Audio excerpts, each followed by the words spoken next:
At yung inaakala namin pang-repair ng ating tulay, 4 point, ano ba yun?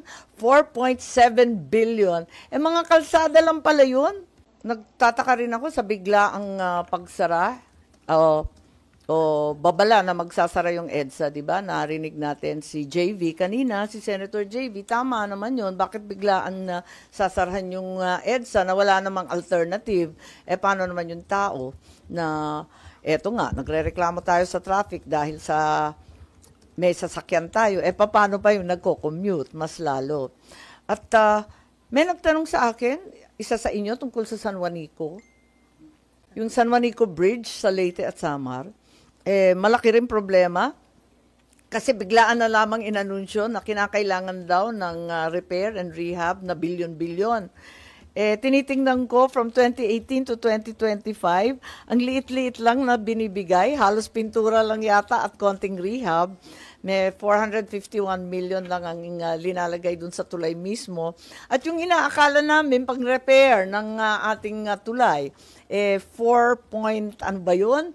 4.7 billion. Mga kalsada lang pala yun. Talaga naman na-neglect ng todo-todo, ng bonggang-bongga yung tulay. I feel very badly personally about it dahil yung tulay simbolo ng administrasyon ng aking ama. Parang pinakamagandang infrastructure project yon nung panahon na yon, 1973. At yun nga, pinag-ugnay ang dalawang lalawigan, dalawang isla, at pinag-abot ang mga tao at mga magsasaka, yung kanilang mga produkto pwede nang ikalakal at ibenta. Biglang napabayaan pala ng todo-todo, ilang taon, mga rine-repair lamang yung mga kalsa-kalsada. Alam naman natin, mas malakas ang racket doon, samantalang ang tulay, talagang napakahirap na trabaho. Very specialized bridge engineers ang kinakailangan. Sana mabigyan na ng subsidy for the transport cost. Kasi right now, only light vehicles are allowed. Walang bus, walang truck. Kawawa naman yung mga taga-Samar. 3 Samar yan, Northern, Eastern, and Western Samar, kinakailangan nila ng subsidy ng transport cost for basic commodities.